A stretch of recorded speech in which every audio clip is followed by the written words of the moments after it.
Inicialmente, queria agradecer o convite, que muito me honra estar aqui presente com vocês aqui no IDP, especialmente o convite da professora Lisiane, colega em comum de um amigo chamado Leonardo, que teve a ideia de me convidar também, por intermédio da professora Lisiane, a participar aqui desse evento, dos eventos de palestras que eu vejo que acontecem aqui na instituição. E como o Léo, como eu chamo ele, na Procuradoria, ele acompanhou o trabalho que nós fizemos lá na Procuradoria Fiscal, até para adequar a nova sistemática e os novos trâmites processuais, e a nova ideologia de recuperação da dívida ativa, ele muito me incentivou a propagar, a tentar falar um pouco mais sobre o assunto, ou em congressos, ou em seminários, ou em reuniões, ou em aulas, nas faculdades, enfim, nos eventos jurídicos de uma forma geral. Foi quando surgiu a oportunidade de a gente estar aqui presente. Agradeço novamente a professora e a instituição. E antes de começar propriamente o tema, gente, eu até peço licença para a gente ler um pedaço aqui da exposição de motivos, trecho da legislação da Lei 6830 de 1980, que é a Lei de Execução Fiscal. Nessa exposição motivo 223, elaborada pelo Ministro da Justiça, pelo Ministro da Fazenda e, na época, pelo Ministro da Desburocratização, fundamentaram o projeto de lei de execução fiscal da época nos seguintes termos: a par de não revogar as linhas gerais e a filosofia do Código, disciplina a matéria no essencial para assegurar não só os privilégios e garantias da Fazenda Pública em juízo, como também a agilização e racionalização da cobrança da dívida ativa.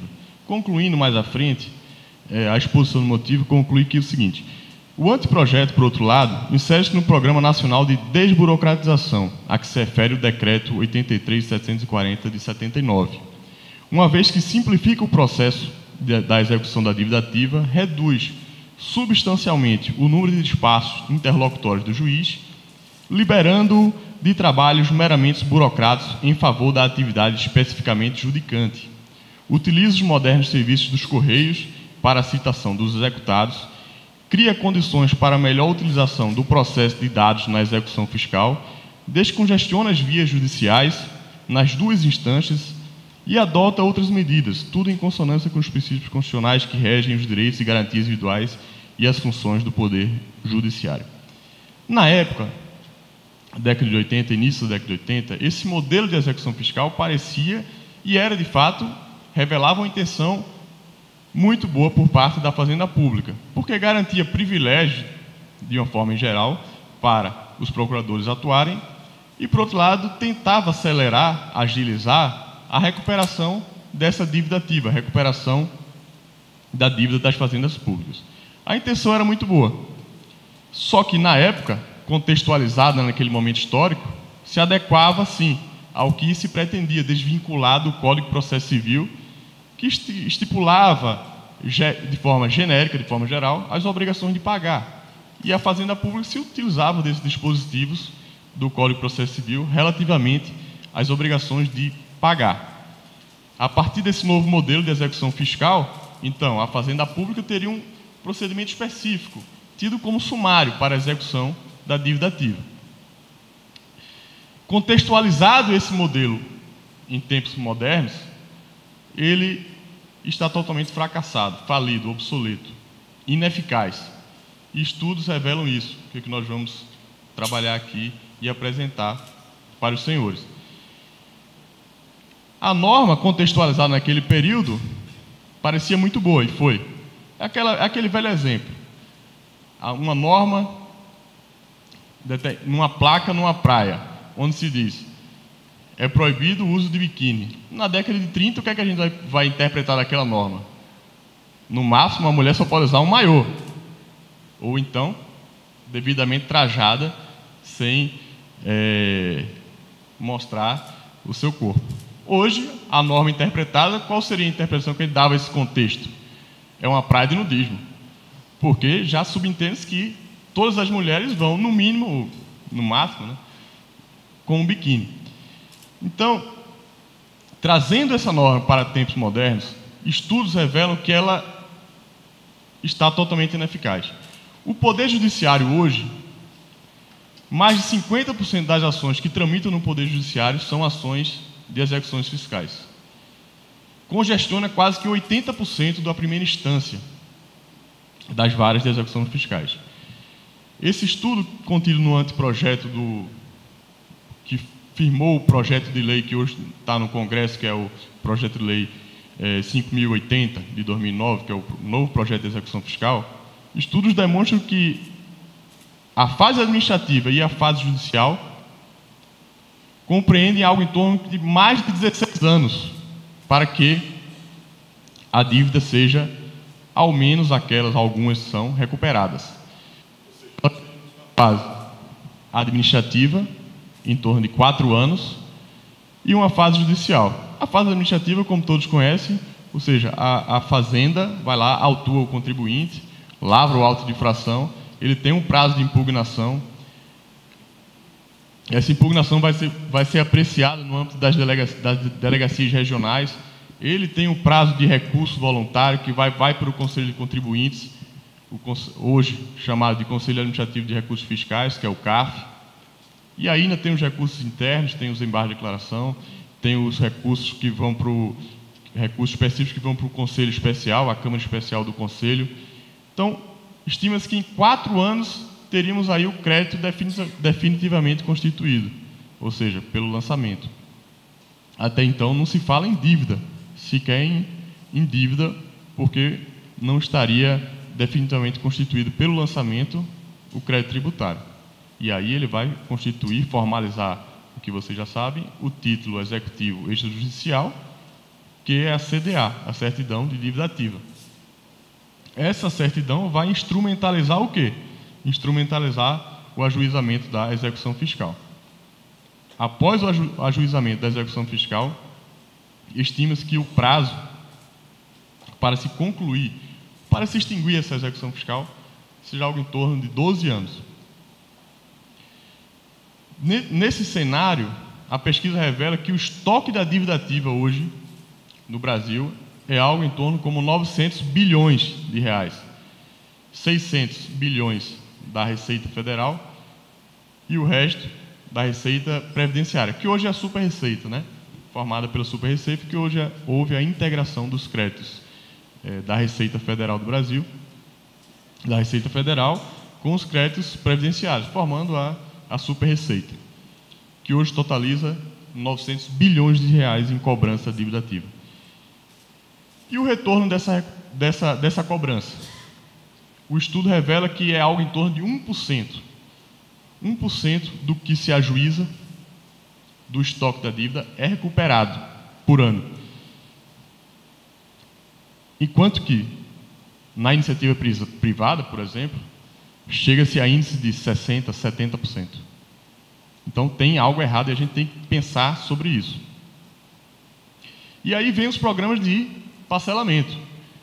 E aí a União institui o Refis, o PAES, o PAEX, e aí surgem os programas de parcelamento, como de forma a injetar recursos imediatos e, de fato, surte efeito, mas que, na verdade, revela uma contradição enorme, causa um prejuízo enorme a médio e longo prazo para a cobrança da dívida ativa, porque os contribuintes sempre esperam mais um parcelamento, né?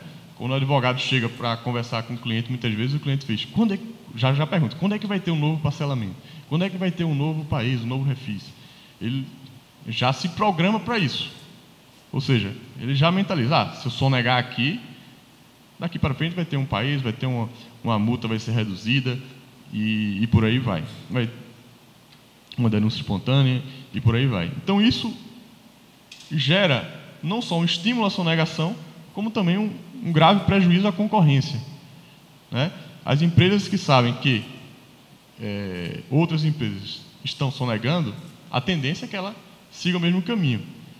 Para não dizer, na verdade, que em determinados segmentos econômicos, já ouvi dizer de vários empresários, que se você não sonegar, você não sobrevive, porque você tem concorrentes que vivem de sonegação fiscal. Então, esse modelo, então, vigente, que é a lei da execução fiscal, ele encontra-se totalmente ineficaz.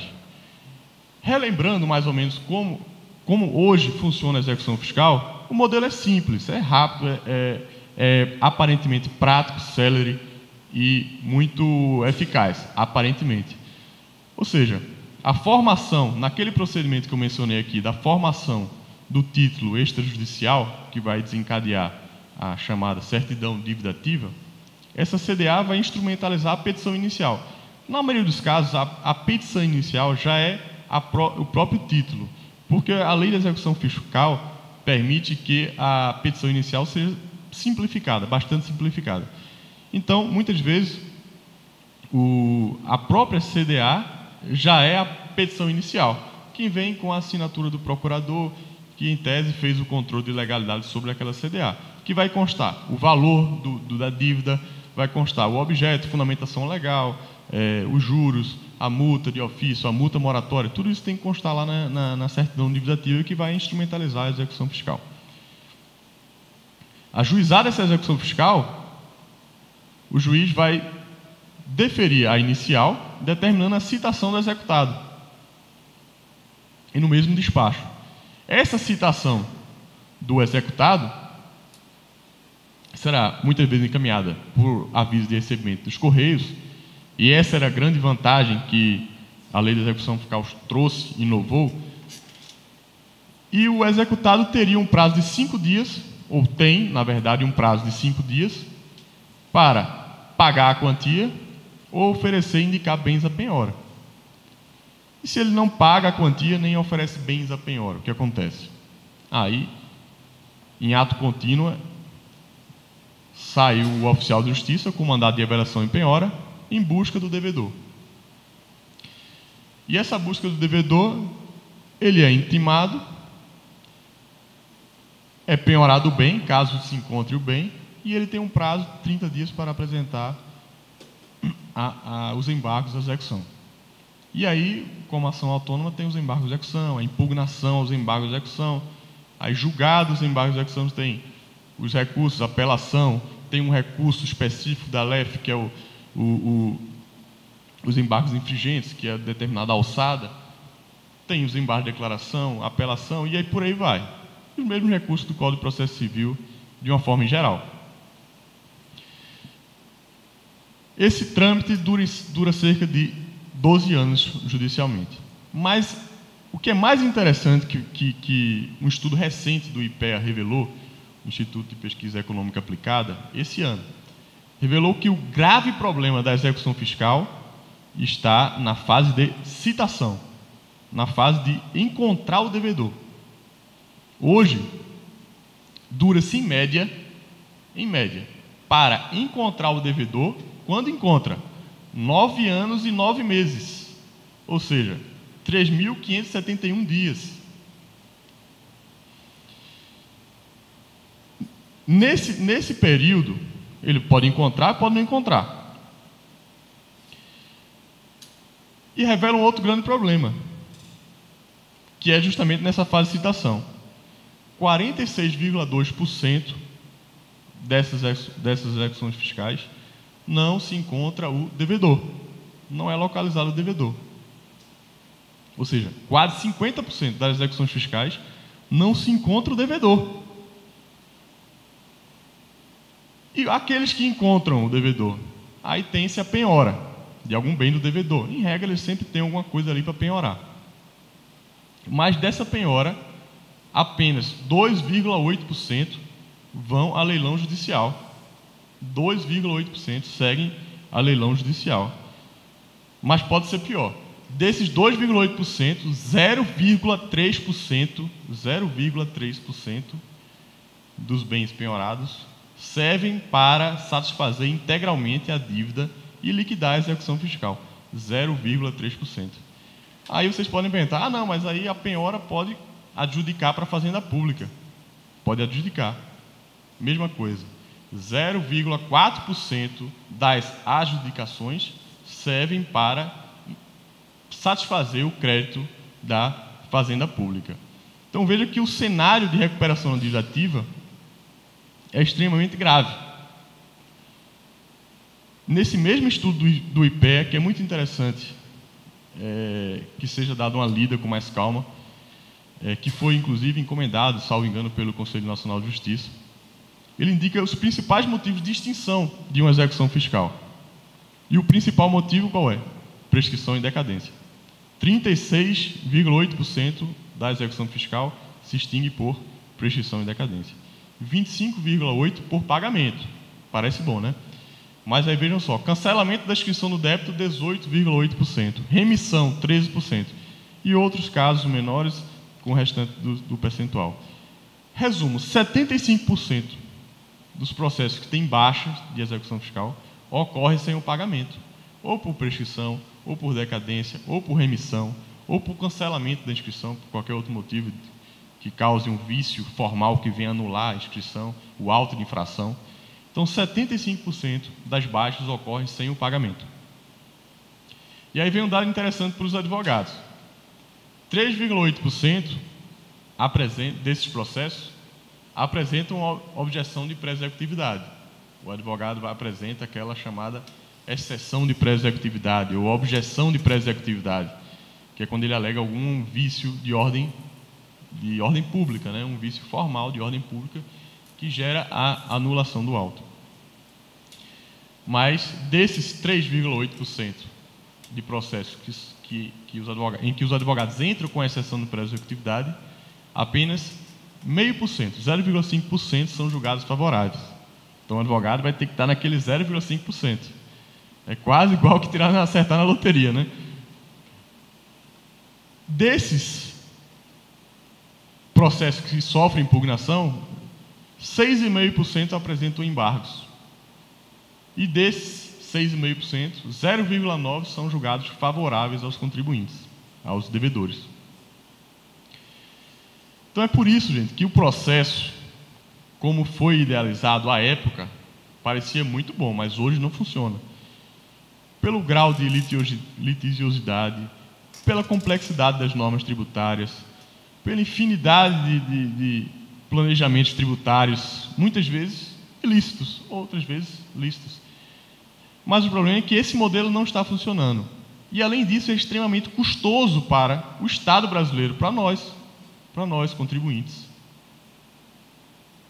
O CNJ fez um estudo, não sei se foi bem o CNJ, não me recordo muito bem quem foi que fez esse estudo, mas o custo médio de 1 minuto de um juiz é R$ 4,41. Um juiz custa para o Estado brasileiro R$ 333 mil por ano. E um serventuário da Justiça custa algo em torno de R$ 150 mil por ano. Por ano, cada um. É uma mão de obra extremamente qualificada, competente e conhecedora de todos os trâmites, enfim, aprofundada. A pergunta é, seria interessante manter esse custo alto para se cobrar dívida ativa, que nada mais é que nada menos do que uma cobrança de valores. Com esse estudo que o IPEA fez, ele trouxe um dado. Ele disse o seguinte: para que valha a pena entrar com a execução fiscal, tem que cobrar mais de 20 mil reais. Senão a gente vai estar pagando para cobrar. O povo brasileiro vai estar pagando, vai estar custeando para cobrar. Veja se uma empresa vai cobrar um valor que ela sabe que não vai receber. Ou seja, ela vai cobrar de uma pessoa que já não existe mais, sumiu. Ela vai contratar advogado, ela vai pagar as custas do processo. Para que ela vai fazer isso? Se ela já não vislumbra a possibilidade de sucesso naquela recuperação do crédito. Então o IPEA diz, para cobrar a execução fiscal tem que ser acima de 20 mil. Até o início do ano, até abril mais ou menos, a Fazenda Nacional, isso eu estou falando da Fazenda Nacional, tá, gente? Que os estudos foram voltados mais para a Justiça Federal. Valeria a pena cobrar acima de 20 mil. Até abril, maio, e isso foi passado pela PGFN e foi modificado. Até abril, maio, se cobrava até 10 mil reais. Hoje é até, ou acima, tem um piso, ou seja, acima de 20 mil reais. Claro, com todas as obrigações acessórias, a obrigação principal, acessória, que envolve mútuo, os juros e por aí vai. A multa de ofício, a multa isolada e por aí vai. Dando esse valor, ele vai ajuizar a execução. Isso revela um grave problema. Porque estabelecer um piso para ajuizar a execução fiscal depende também, paralelamente, de uma política muito séria de recuperação do que não está abrangido por esse valor, que não vai ser ajuizado. Porque gera para a sociedade aquela sensação de que até R$20.000 não vai se cobrar. Ou seja, eu posso dever até R$20.000. Então, esse ano eu posso deixar de pagar lá o carnê do DAF, do Imposto de Renda, da declaração anual, do ajuste anual. Então, isso é que não pode acontecer. E, ao meu sentir, não está sendo feito por parte das fazendas públicas. Deve-se pensar no modelo de cobrança desses valores até R$20.000. Por quê? A execução fiscal não pode estabelecer um limite que venha, na verdade, trazer a impressão de que sonegar até esse valor é possível. E agora, como é até interessante, pensando assim, como o Supremo vai se comportar com esse aumento do piso. Porque ele até tinha uma jurisprudência que entendia que até o piso de R$10.000 não se considerava aquele crime de contrabando, escaninho, aquelas coisas todas. Vamos ver como é que vai se comportar. R$20.000 já me parece que é um valor bem expressivo, né, para devedor. Então tem que se ter uma política séria nesse aspecto. Alguns estados e a própria União têm desenvolvido algumas medidas indiretas de recuperação. Basicamente, hoje, de uma forma geral, até pouco tempo atrás, como era essa cobrança indireta? Era feita por carta administrativa mesmo, a Fazenda Pública enviava, está devendo isso, assim, assado, por uma cobrança administrativa. Mas o cidadão recebia aquilo ali e, na verdade, se não tinha dinheiro para pagar, também não se preocupava. Porque o que é que impede o cidadão, na vida civil, de dever à Fazenda Pública? Eu pergunto.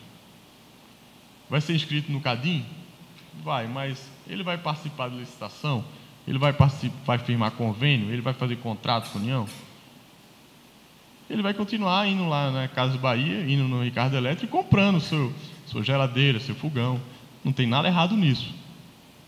O grave problema é que, se ele não paga um carnê, uma prestação da Casa Bahia, uma semana depois ele já está no SPC, e aí não compra mais nada, a vida dele vira uma loucura. E ele corre para pagar aquele valor. Então é isso que as fazendas públicas têm tentado legitimar, a possibilidade de pegar a CDA e inscrever essa CDA ou num cartório de protesto, mas isso é um pouco mais caro, porque tem as custas do cartório, ou incluir no Serasa ou no SPC, no Serviço de Proteção ao Crédito, que custa só algo em torno como 0,80 centavos por inscrição, que engloba principalmente o aviso de correspondência. Então, algumas fazendas públicas têm tentado legitimar isso. No STJ, tem um leading case com o ministro Herman Benjamin que trata dessa questão. As fazendas públicas, de uma forma geral, defendem que a lei de protesto já permite que faça isso, porque estamos falando de um título executivo extrajudicial.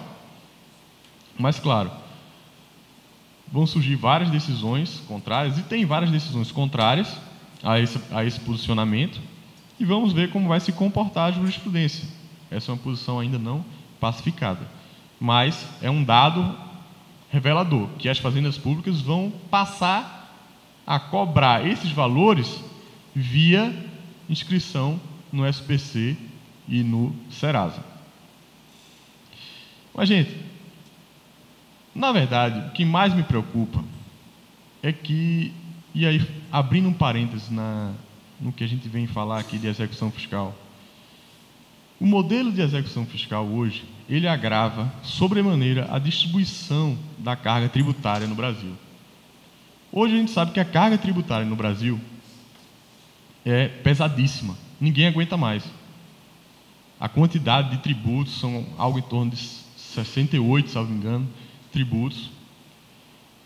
E todos já reclamam dessa alta carga tributária. Aí surge um outro problema também, macro, que é a questão do tamanho do Estado e de quem paga a conta do Estado brasileiro. O Estado brasileiro adotou, ou ao menos segue uma linha de uma determinada matriz de teoria das finanças públicas, que é a matriz relacionada a keynesiana. Essa matriz relacionada à teoria das finanças públicas, ela foi estabelecida principalmente a partir da crise da década de 30, em que até então os estados priorizavam e primavam por uma teoria neoclássica, uma teoria mais liberal, em que o Estado era apenas um agente acessório no mercado. O próprio mercado se autorregulamentava num processo concorrencial.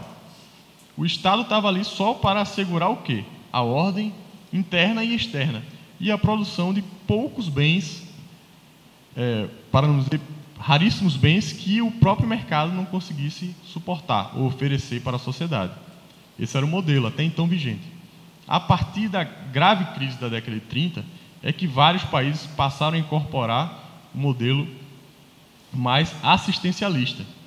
Nesse modelo, chamado de bem-estar social, o Estado era um agente interventor. Ele tinha que assegurar bens básicos para a sociedade: educação, saúde, alimentação, e enfim, todas essas questões, um assistencialismo mais forte. E eventualmente não, e participar da vida concorrencial, ou seja, como agente produtor mesmo, o Estado produzindo, regulando. Nesse modelo, criou-se um Estado extremamente oneroso, um Estado em que suprir a saúde pública, suprir a educação daquelas pessoas que precisam, gera a necessidade de arrecadação.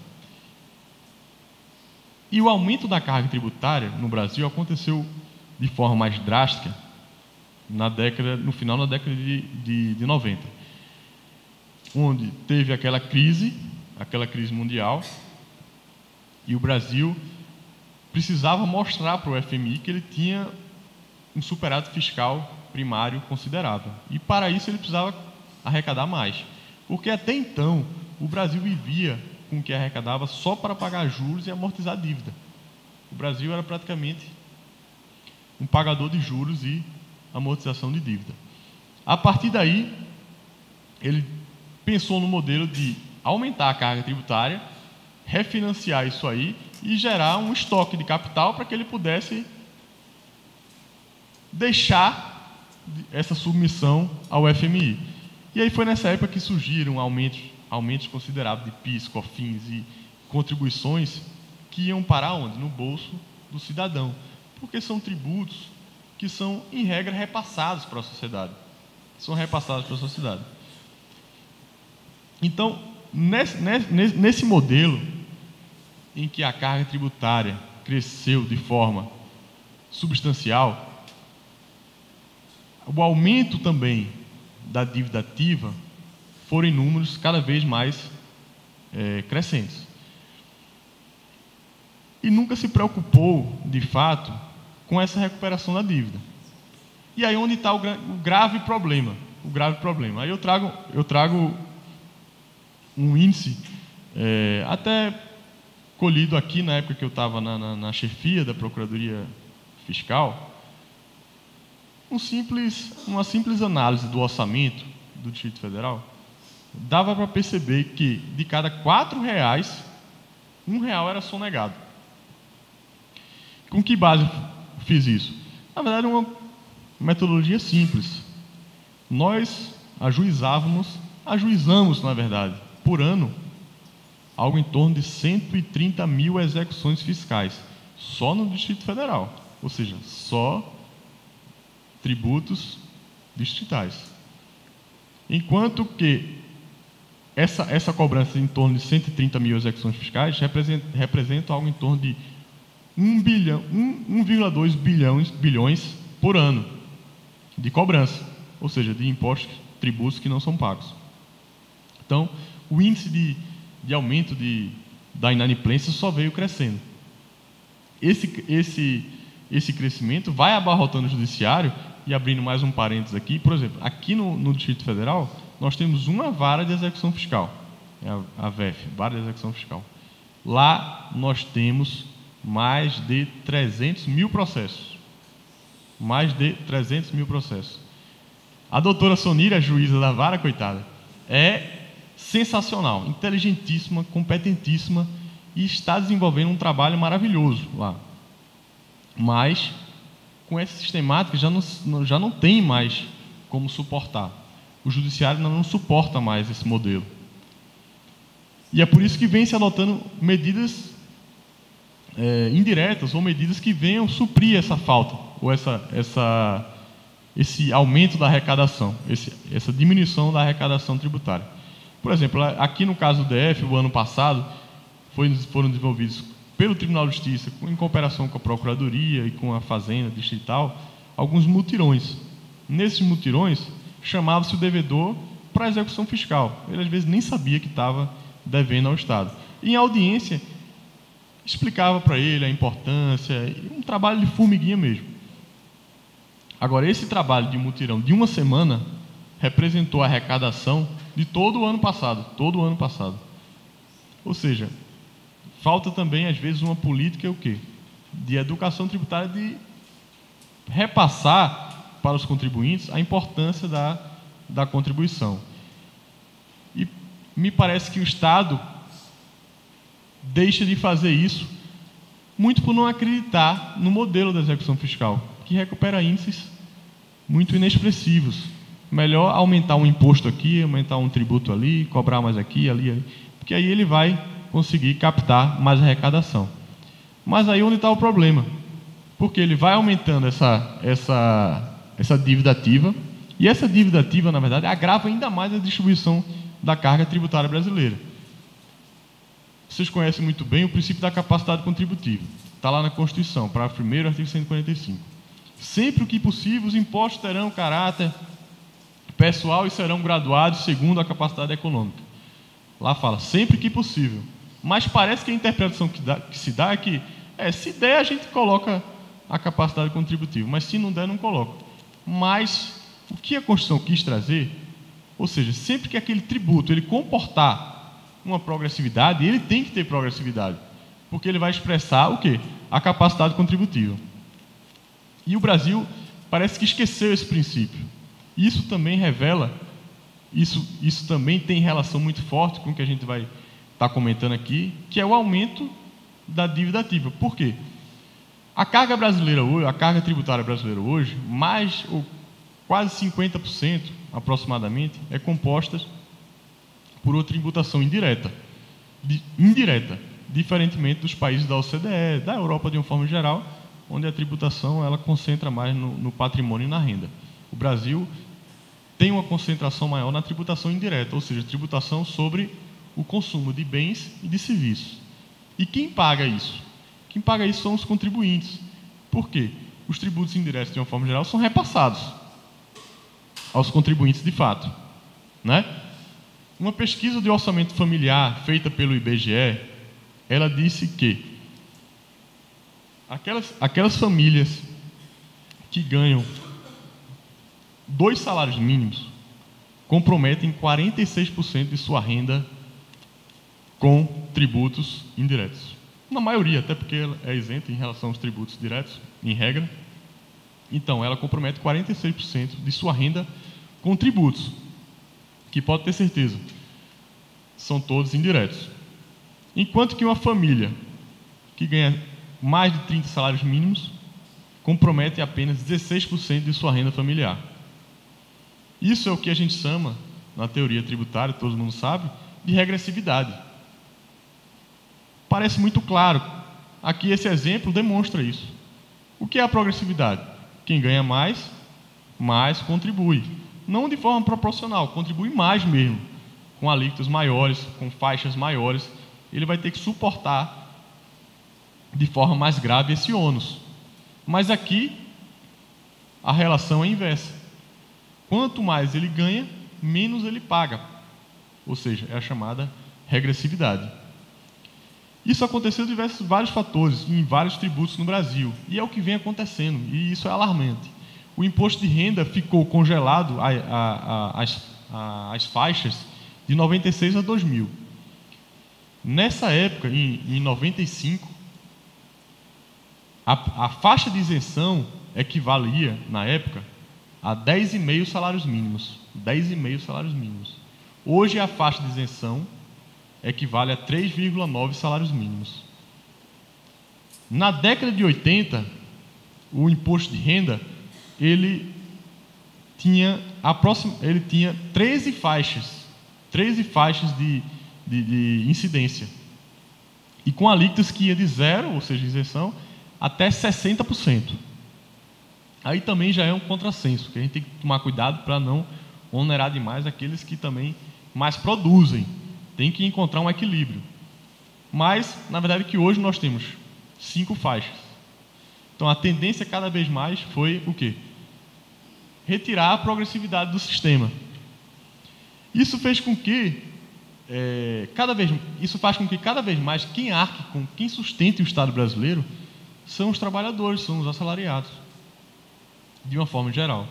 Porque eles mais comprometem, e os tributos indiretos, eles representam a grande parte da receita do Estado brasileiro. E aí onde tem a relação dessa explicação aqui, desse parênteses que eu abri aqui para vocês, é o que torna mais grave. Por quê? Desses valores da dívida ativa,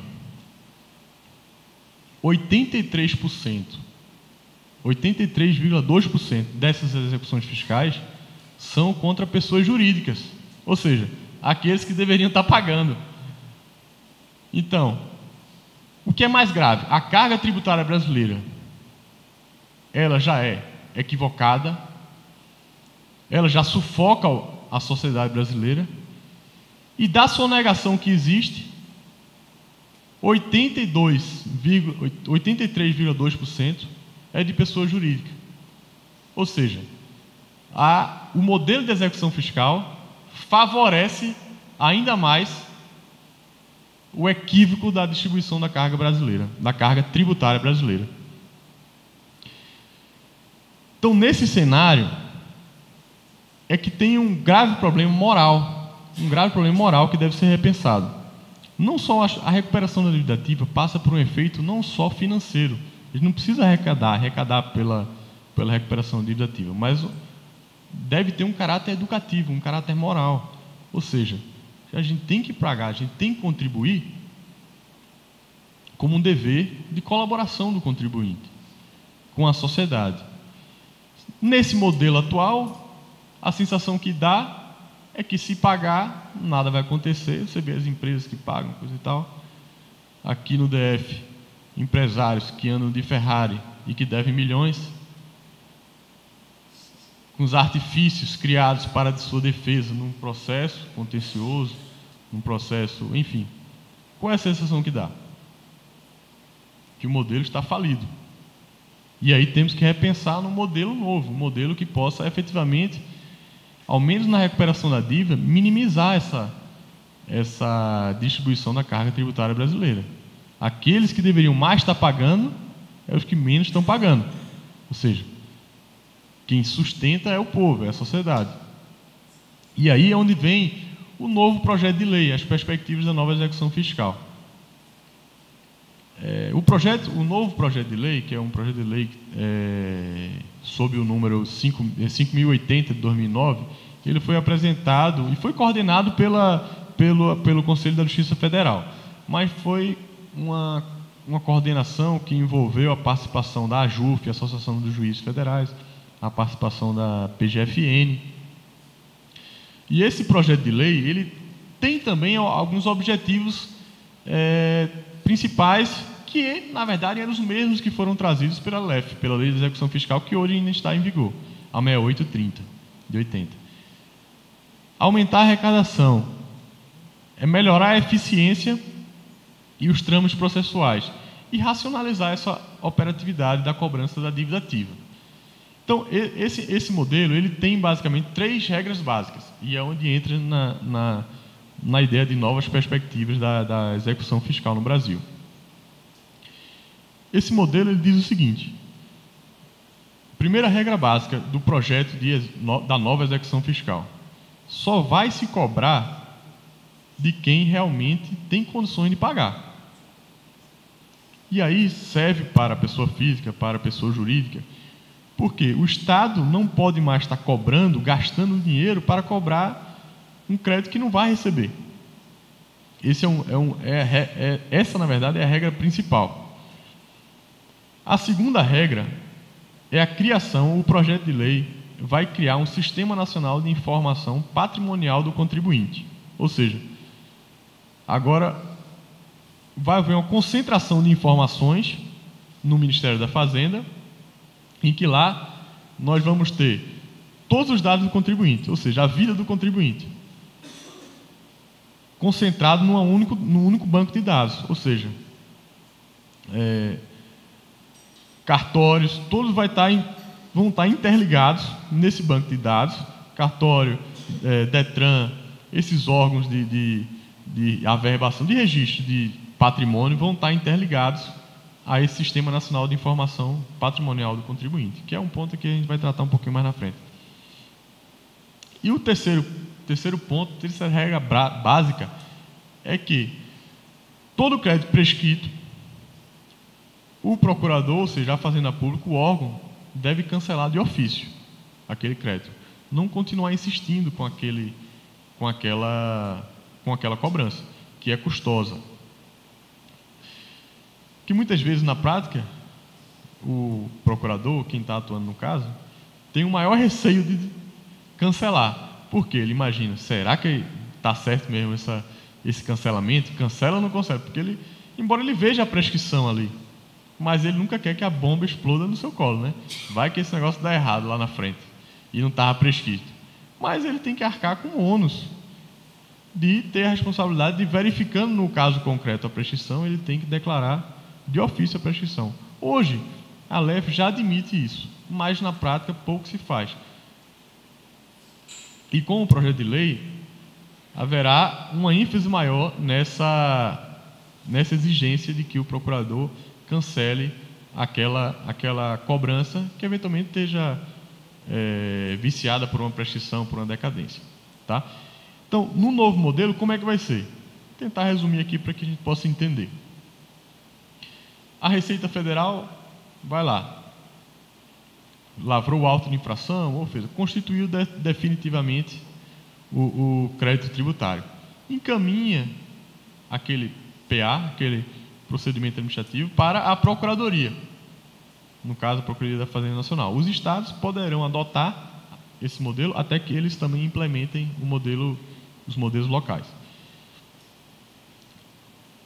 Encaminha o PA para a Procuradoria, o que é que a Procuradoria vai fazer? Vai distribuir, ou seja, o procurador-chefe lá do setor da dívida ativa, vai distribuir para o procurador.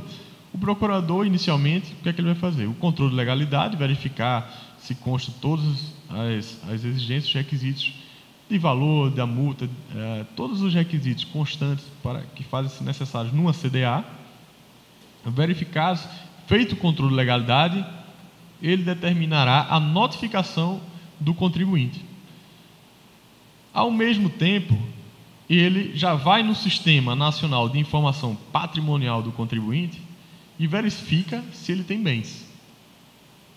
Esse Sistema Nacional ele vai englobar bancos de dados da Receita Federal, cartório de registro de imóveis, Departamento de Trânsito, Secretaria do Patrimônio da União, Capitania dos Portos, Juntas Comerciais, Agência Nacional de Aviação Civil, Comissão de Valores Imobiliários, Bolsa de Valores, Superintendências de Seguros Privados, Banco Central do Brasil, Câmara de Custódia e Liquidação, Instituto Nacional de Propriedade Intelectual, bem como todo e qualquer outro órgão ou entidade público ou privada que possua a finalidade de cadastro, registro e controle de operações de bens e de direitos. Ou seja, um único banco de dados vai conter toda a informação do contribuinte.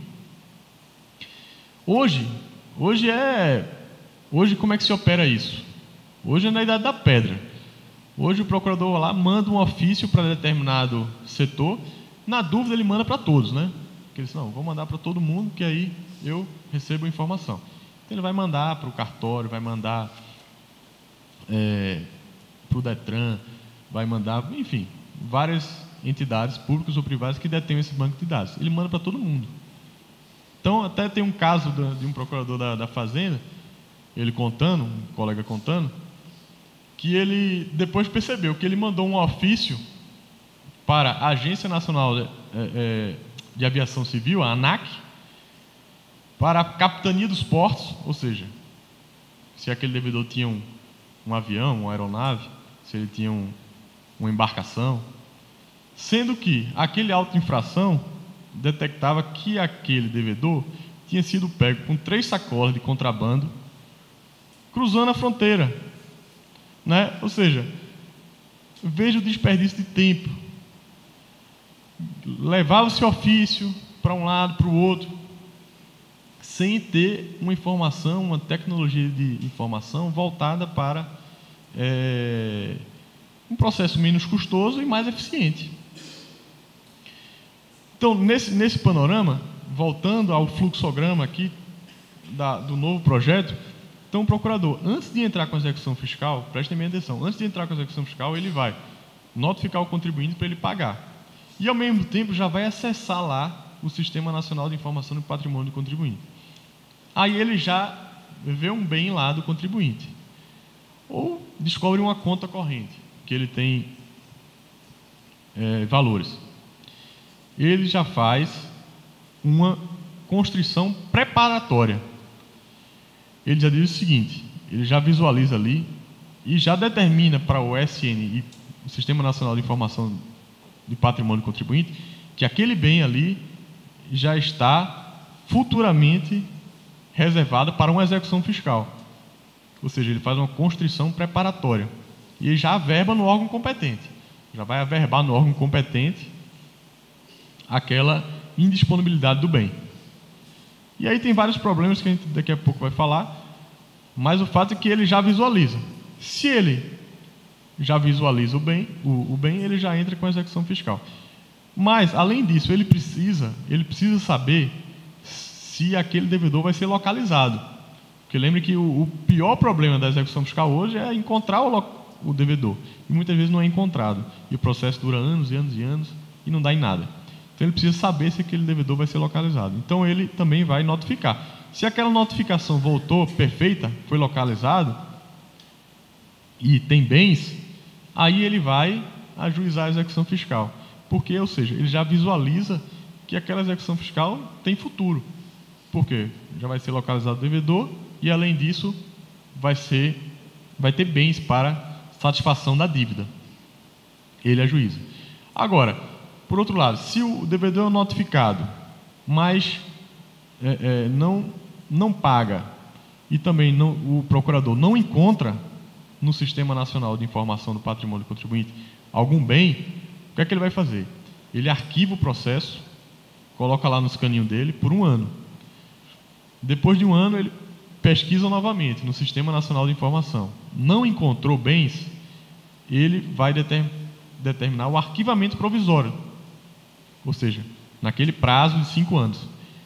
Porque a nova LEF, o novo projeto de lei, esse projeto de lei, prevê que a notificação do contribuinte, nessa fase administrativa ainda, vai interromper a prescrição. Isso é até um ponto polêmico, tá, gente? Tem vários pontos polêmicos, a gente depois pode aprofundar um pouco mais aqui.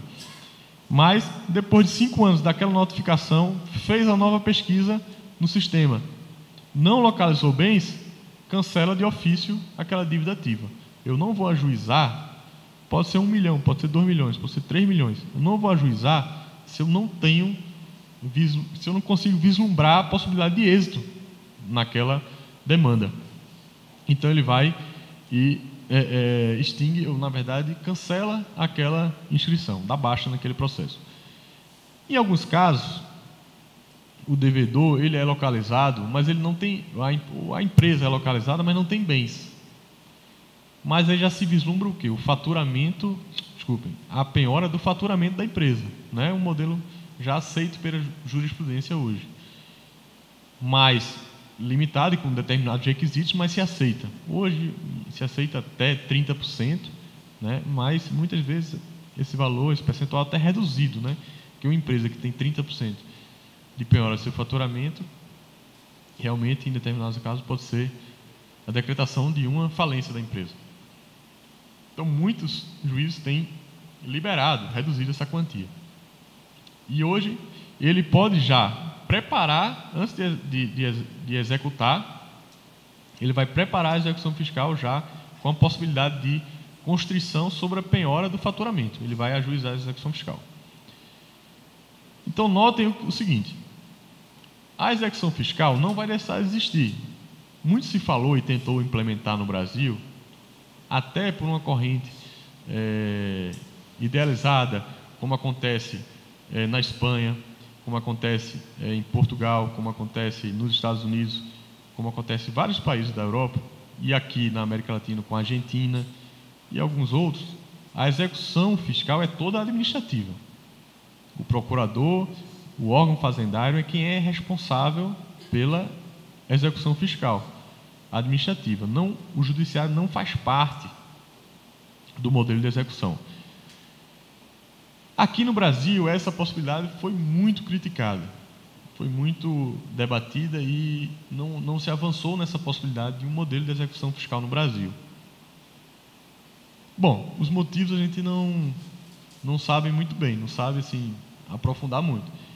Mas, em verdade, é que muito de receio do judiciário, na verdade, de que os direitos dos contribuintes fossem cada vez mais violados. Porque sempre se esperou do Estado, do poder do Estado, uma mão muito pesada quando se trata de contribuinte, né? E quando se fala de constrição de bem, de liberdade patrimonial, enfim, melhor seria adotar um modelo para eles em que a constrição efetiva, a penhora daquele bem, se desse via o quê? O judiciário, né? Como acontece com a dívida entre particulares, né? Para que um particular cobre do outro, ele não vai poder cobrar salvo utilizando-se da via judicial. Pode fazer uma cobrança administrativa, uma carta, enfim, uma cobrança administrativa, mas o modelo seria o judicial. A cobrar de uma empresa que vai redirecionar, por exemplo, para o sócio. Entre particulares, para que haja desconsideração daquela pessoa jurídica, tem que ter uma atividade jurisdicional. E na execução fiscal, nesse modelo, há uma integração entre uma fase administrativa e uma fase judicial. A fase administrativa, em que a Fazenda Pública vai preparar o processo para que o Poder Judiciário possa efetivar a satisfação daquele débito. Na verdade, tem-se também aí, da minha parte, uma crítica em relação à insatisfação do Poder Judiciário de pensar no modelo mais administrativo, porque hoje a receita que eu falo, o orçamento do Judiciário, é muito alto por conta também das execuções fiscais, porque é levado em consideração o volume de processos, o custo daqueles processos. Então, você retirar 50% das demandas hoje do Judiciário Federal, será que o orçamento se manteria o mesmo? Né? Esse é um ponto que tem que ser repensado. Mas, de fato, talvez o modelo híbrido seja o mais prudente, seja o mais adequado ao que se idealiza aqui no Brasil. Então, muito bem. Nessa perspectiva, nós teríamos uma fase administrativa e uma fase judicial. Na fase administrativa, o projeto de lei ele tem várias questões bastante controvertidas. Vários pontos que até eu trouxe aqui para a gente apenas lançar o questionamento, antes, sem pretensão nenhuma de extinguir o debate. Porque, por exemplo, o projeto de lei, ele determina a inscrição no SPC e Serasa, a possibilidade de protesto de títulos em competente cartório, a possibilidade de, consequentemente, de inscrição no Serviço de Proteção ao Crédito no Serasa, né? Será que seria possível isso? Isso é um ponto. Será que a jurisprudência vai convalidar essa tendência? Outro ponto. o artigo 5º, parágrafo 5º do processo, desses atos preparatórios, o que é que ele diz? O procurador, quando notifica o devedor, aquele gerente, administrador, responsável pela empresa, naquele prazo ele vai ou efetuar o pagamento, solicitar um parcelamento de acordo com as normas, as previsões legislativas, ou prestar uma garantia integral daquele débito, um depósito judicial, uma caução e por aí vai, um seguro-garantia, uma fiança bancária e por aí vai. E ele já vai indicar quais são os bens que a empresa tem. Se ele não indicar quais são os bens que a empresa tem, ele automaticamente se responsabiliza subsidiariamente pelo crédito tributário. Aí é outra polêmica. Ele já poderia, estaria se criando uma nova forma de responsabilidade subsidiária. E aí até uma incongruência da lei que eu estava vendo aqui, até quando eu estava relendo, pensando sobre isso hoje. Nos termos da lei complementar, ele fala o seguinte, parágrafo 5º. Nos termos da lei complementar, o descumprimento do disposto no parágrafo 4º deverá constituir infração à lei para fins do disposto no artigo 135. O parágrafo 4º diz que ele terá que inventariar os bens que a empresa tem. Então, se ele não faz isso, ele é responsável nos termos do artigo 135 do Código Tributário Nacional. Só que vamos parar para pensar, o que é que diz o artigo 135? O artigo 135 diz, naqueles casos do gerente, do administrador ou do sócio, por aí vai, que praticam atos com excesso de poder, infração à lei, contrato social e por aí vai, eles são responsáveis pessoalmente e não subsidiariamente. Então a lei aqui, o projeto de lei já traz uma incongruência, porque ele diz que nesses casos ele vai estar responsabilizado subsidiariamente nos termos do artigo 135. Só que o artigo 135 traz uma responsabilidade pessoal. E aí é outra polêmica também sobre o artigo 135, né? A gente tem jurisprudência do STJ, no sentido de que a responsabilidade é pessoal, mas tem jurisprudência de tribunais regionais federais e tribunais locais em que aplica a responsabilidade subsidiária, que é diferente, a responsabilidade subsidiária pelo artigo 135, né?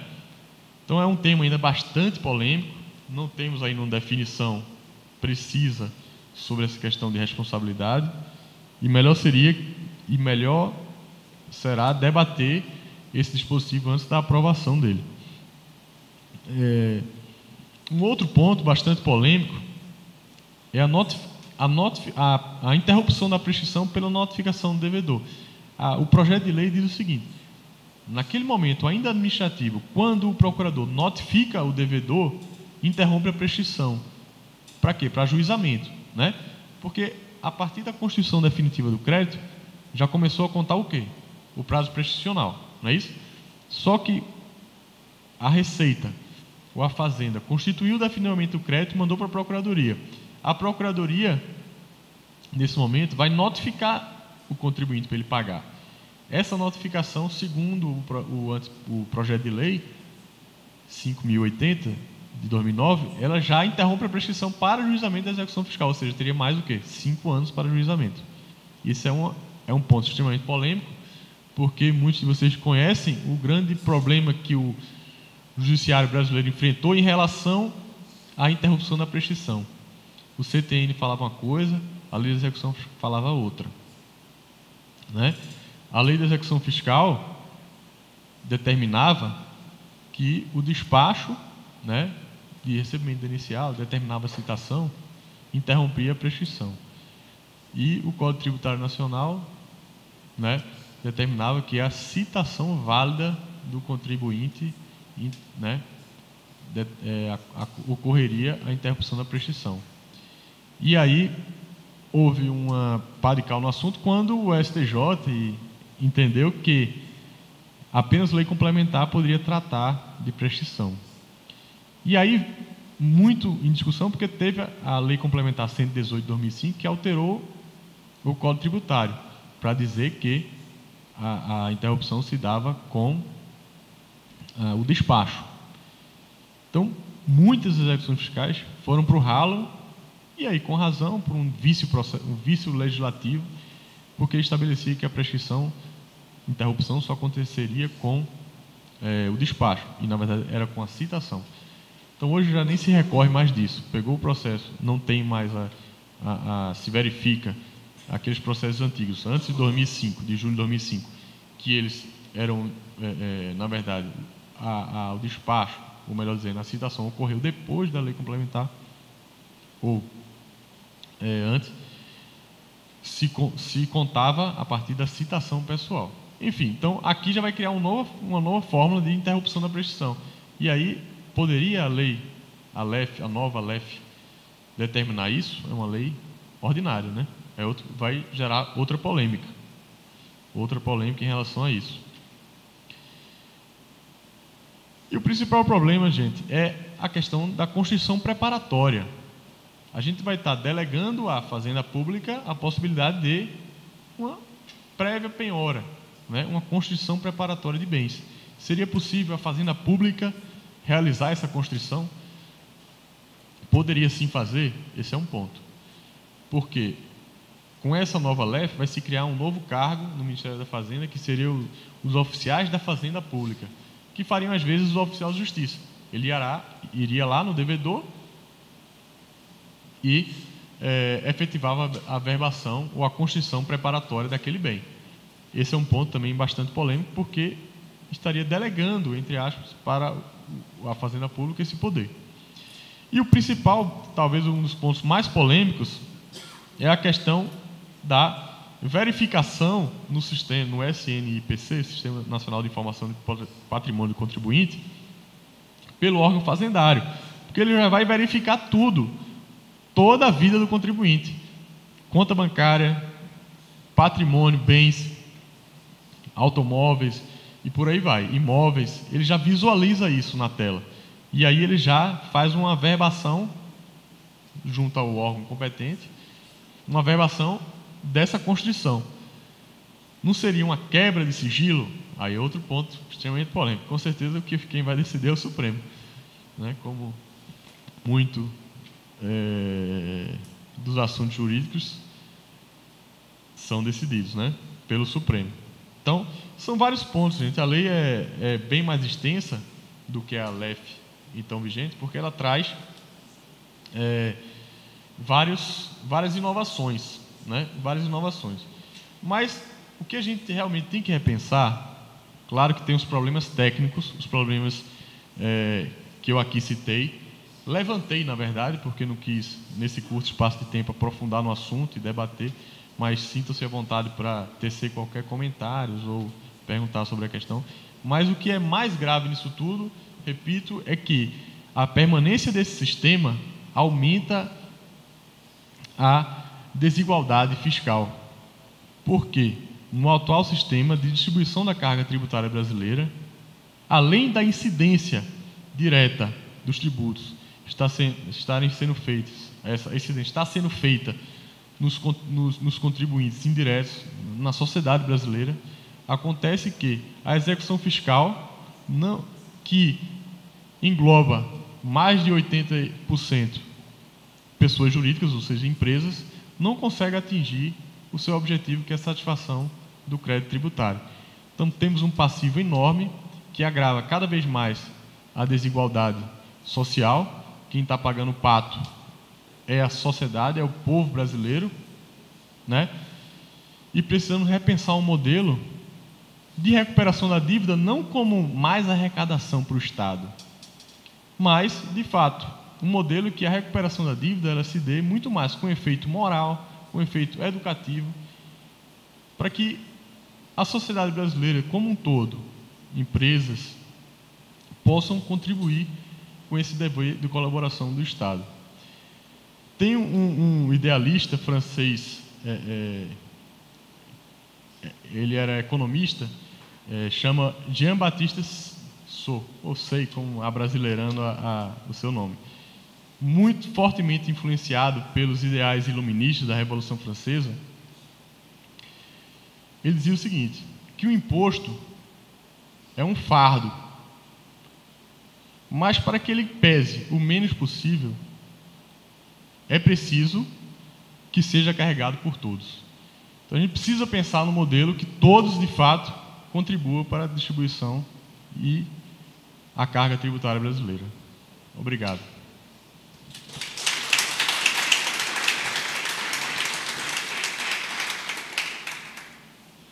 O senhor falou sobre a utilização do mecanismo do serviço de proteção ao crédito como forma de cobrança.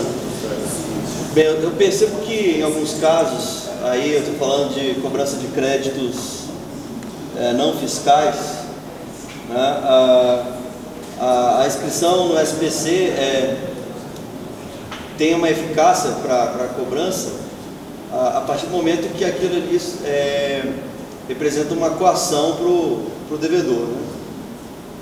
Bem, quando é que a inscrição no SPC representa essa coação? No momento que ele vai tentar obter um crédito para o financiamento de um carro, de um imóvel, ou, bem, bens em geral. O que eu tenho percebido? Eu tenho percebido que, sim, mas é experiência pessoal, não sei a quanto disso é verdade. Eu tenho percebido que, às vezes, o banco, a instituição financeira, ou então a concessionária de veículos, ao conceder o crédito e verificando a inscrição no SPC, ele tenta buscar qual que é a origem daquela inscrição, né? Aparece quem foi que escreveu. Eu tenho a impressão que, por exemplo, inscrições de companhias telefônicas perdem, digamos assim, a moral, né? A credibilidade, exatamente, essa palavra. Será que não ocorre o mesmo perigo com a inscrição realizada a partir de uma dívida fiscal? Será que a partir do momento que o concedente do crédito, né, verificando que a inscrição partiu da dívida fiscal, ele acaba relevando aquilo e concede o financiamento de qualquer maneira, eliminando a coercibilidade que o SPC representa?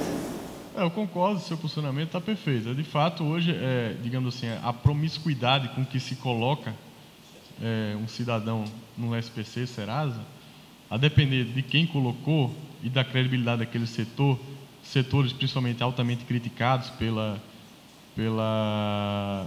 muito mais pelo crescimento desordenado de consumidores com a área de telefonia, isso pode gerar uma credibilidade, no sentido de que, não, a dívida da Fazenda Pública está negativado, mas ele não vai conseguir recuperar, porque a execução fiscal tem recuperação ínfima, o efeito, né? De fato, isso poderia no modelo antigo, mas no modelo novo, em havendo essa possibilidade de constrição preparatória, em que de fato a Fazenda Pública tenha mecanismo para a recuperação da dívida, acho que dificilmente uma empresa daria um crédito, até porque a Fazenda Pública, com essa prerrogativa, ela, por ter o privilégio do crédito tributário, né, o risco seria muito grande para a empresa conceder crédito, né? A empresa conceder o financiamento de um bem e por aí vai. Mas o fato é que hoje você tem o SPC e o Serasa como um mecanismo talvez mais eficiente para a cobrança, né? Hoje já tem o Serasa Experian, não sei o quê, lista dos bons pagadores, não sei o quê, e a Fazenda Pública não participa nada disso, né? Mas é um ponto interessante. É possível que, na prática, isso aconteça, a descredibilidade, né, da inscrição por parte da Fazenda Pública. Mas, com um modelo mais eficiente, acho que dificilmente o efeito seja isso. Tem um outro ponto também com relação à efetividade do projeto de lei, caso se torne lei, que é justamente a constituição desse sistema, né? Eu já trabalhei em alguns projetos de lei que previam grandes sistemas, etc., que resolveriam a vida do cidadão, etc. Só que quando a lei entra, é publicada, tem aquela vacatio legis, né, que muitas vezes é insuficiente para a contratação da empresa que vai programar o sistema, vai colocar em produção, em desenvolvimento e tudo mais. Existe uma preocupação em ter um cronograma aí para harmonizar o momento que a lei vai entrar em vigor e por acaso ela vai entrar em vigor Não, ainda não está nesse plano tão avançado de cronograma, né? Mas pegando esse seu gancho, muito se criticou nessa linha a implementação da super receita. Na época, imaginava vamos unir aqui toda a Receita Federal com a Receita Previdenciária, todos os bancos de dados, isso vai dar uma confusão. E os servidores, como é que vai ser? Inclusive, na época, eu estava na época, eu tive a oportunidade de, numa ação direta de inconstitucionalidade, fazer as alegações para o presidente, defendendo a constitucionalidade, porque teve um ADIM sobre, que incidiu na Super Receita, justamente com base nisso. Não vai suportar a unificação, a integração das receitas. Mas o fato é que implementou-se muito bem. Hoje, claro, com todos os problemas, mas hoje você tem, né, como houve uma melhora significativa, por exemplo, a olhos vistos, por exemplo, quando você vai numa agência previdenciária, você vê, não tem... Há quanto tempo a gente não ouve mais ou vê aquelas discussões sobre filas intermináveis no INSS? Né? Há um tempo atrás a gente cansava de ver no Jornal Nacional notícias de pessoas que varavam a madrugada lá no INSS para pegar uma ficha e não conseguia entrar, e entrava, quando entrava não era atendido, e quando era atendido não precisava de tal documento, e tal documento não tinha disponível, era uma confusão. Hoje não, hoje eu não vejo ninguém reclamar, só falar bem, né? Só falar bem. Inclusive, num jantar com uma colega, ela comentando que uma tia dela foi no INSS e ficou surpreendida, porque ela, na época dela, não era assim. Aí no dia seguinte ela foi levar um presentinho para a senhora que estava lá. Aí a mulher fez: não, minha senhora, não posso receber, coisa e tal. Aí ela ficou mais impressionada ainda. Ela pensou que o Brasil já estava virando a Europa. Então você vê que o modelo vem dando certo, né? Então eu acredito que esse momento vai chegar. Mas, inclusive, uma das principais críticas que se faz a esse modelo é de não se suportar, principalmente que muito vai estar concentrado nas fazendas, né, no Ministério da Fazenda e nas fazendas locais, porque vão se criar cargos oficiais da Fazenda Pública e por aí vai, e em tese iria aumentar o trabalho das procuradorias, mas não vai. Por quê? Você veja que o volume de processos que serão ajuizados será muito menor. Muito menor. Por quê? Por conta desses requisitos. Só vai se buscar bens ou buscar a satisfação daqueles créditos que realmente têm viabilidade de recuperação, né? São 2 pontos: localizar o devedor e encontrar bens.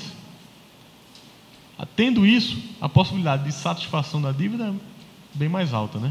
Quando esse projeto de lei foi divulgado, teve um presidente de uma seccional da OAB que disse que se ela passasse no Congresso, ele iria caçar o registro de todos os procuradores da Fazenda, porque ele estaria atuando como juiz, né? Ele estaria invadindo o patrimônio do devedor, e isso seria uma clara violação ao princípio da repartição dos 3 poderes. Porque o advogado ele não pode, ele atua quando ele tem que pedir para um poder constituído invadir o patrimônio. Será que isso não haveria um impedimento de ordem constitucional nesse sentido também, desse projeto?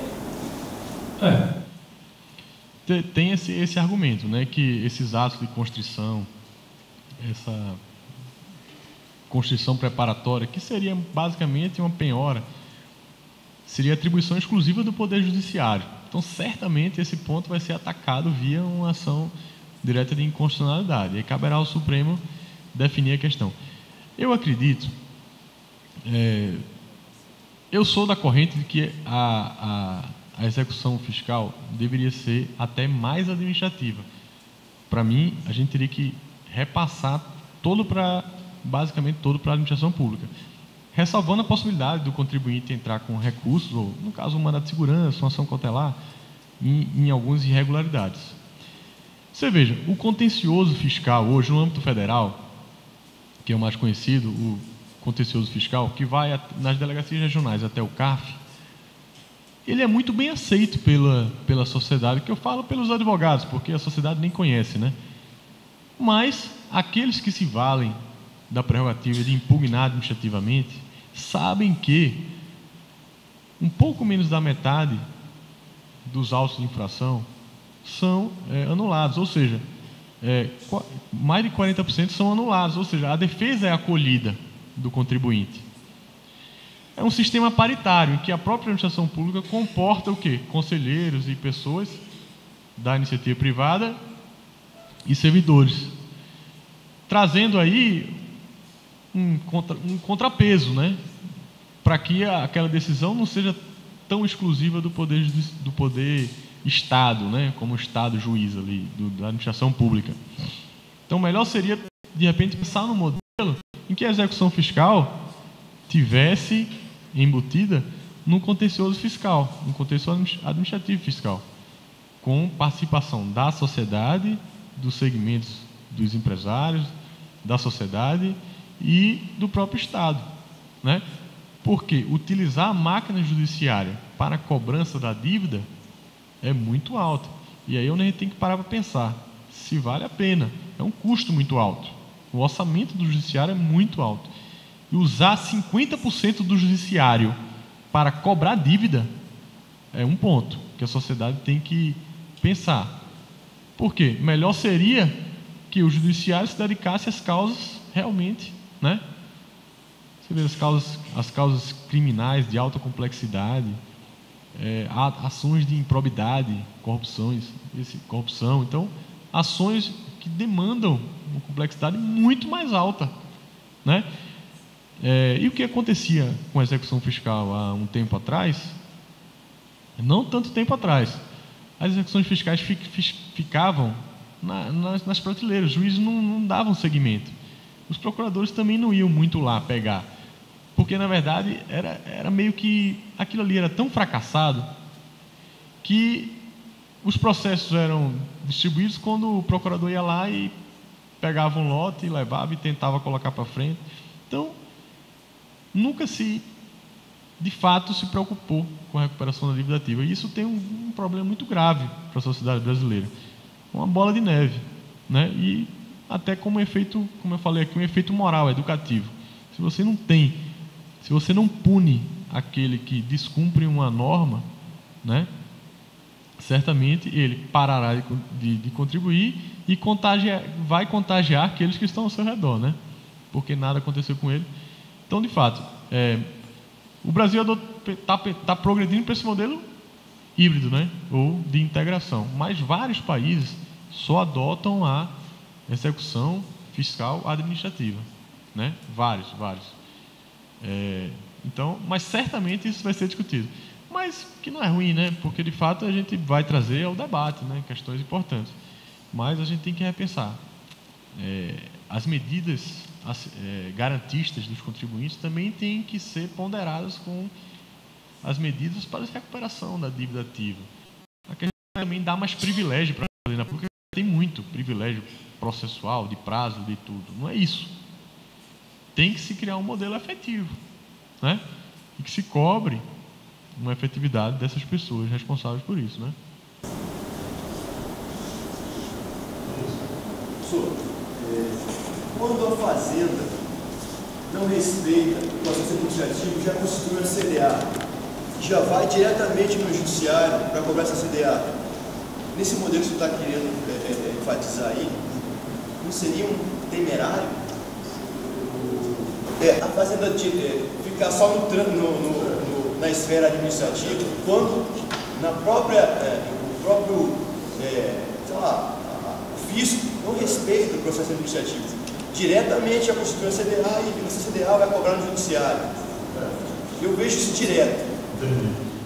Nesse caso, o contribuinte vai ter que se valer dos recursos administrativos. Os mesmos recursos que existem vão existir administrativamente. Se aquela formação daquele título desrespeitou um contraditório, o contribuinte não foi notificado, ou tem algum vício de regularidade formal ou material naquela CDA, ele vai poder impugnar administrativamente. Se ele não conseguir a invalidação ali administrativamente, ele tem os meios judiciais. Tanto na execução, via exceção de pré-executividade, objeção de pré-executividade, onde ele vai alegar aquele vício, e várias alegações são acatadas, assim, quando tem um vício formal, ou nos embargos de execução. O novo modelo vai ser mais grave para o contribuinte, porque os embargos de execução não vai suspender a execução. é como num processo civil atual. Os embargos de execução não vai suspender. Ele pode vir a suspender se o juiz vislumbrar, né, a verossimilhança e as alegações do contribuinte ali. O risco de dano, irreversibilidade, por aí vai. Mas a sua preocupação é que, ao que me parece, é que na formação do título tem um vício grave e ali já vai direto para ser ajuizado, né? Isso, antes, né? Exato. Nessas situações, ele vai poder continuar se valendo do Poder Judiciário. Infelizmente, nessas situações que haja um erro, ele vai poder continuar se valendo, né? Com as ações anulatórias, cautelares, ele vai, enfim. De fato, os erros acontecem e precisam ser sanados, mas faz parte do jogo, né? Então, às vezes erros graves, mas faz parte. Acontece de inscrever na dívida ativa, né?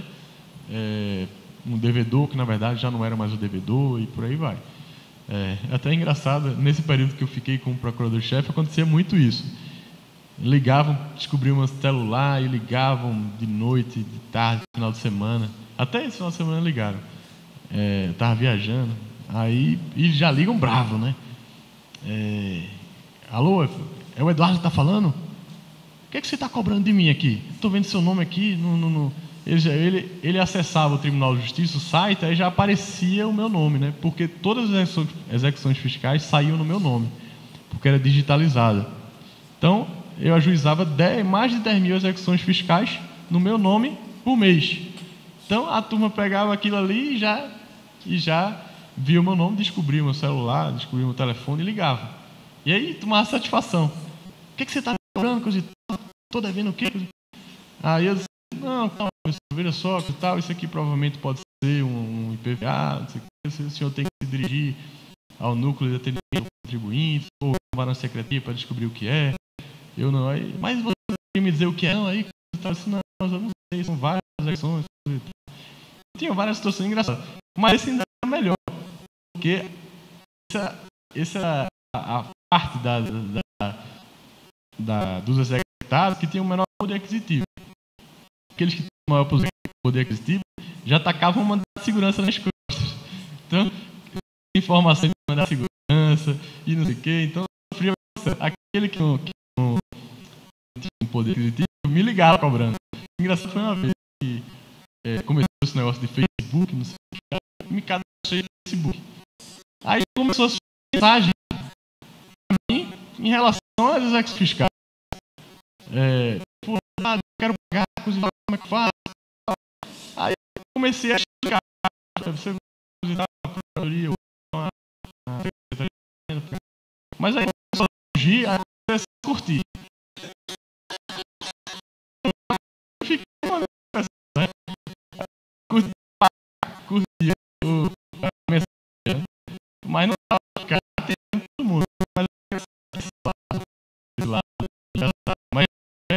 o lado ruim é respondendo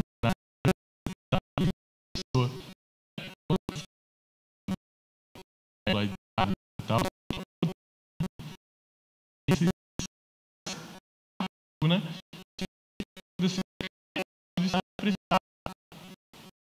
Aquele é aquilo.